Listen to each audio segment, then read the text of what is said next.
Nova Slovenija že v predvolilni bitki. Zakon ne ukinja ogrevanja na zemeljski plin.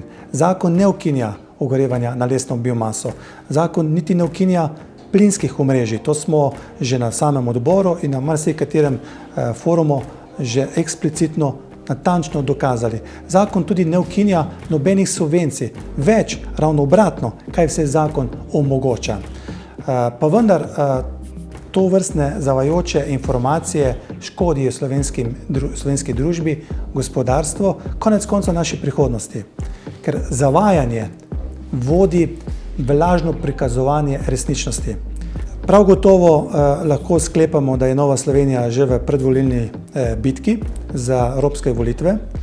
To njihovo zavajanje je nedopustno, je celo škodljivo za ljudi, za družbo, je neodgovorno, samo zato, da sami sebe promovirajo, torej gre za neko vrste lastno promocijo.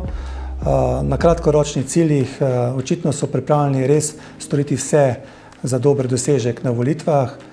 Jaz pa upam, da bodo ljudje prepoznali, kaj so prava dejstva, kaj so pravi argumenti in to, kar mi pravimo, da je treba biti odgovoren do ljudi in do naših zanamcev.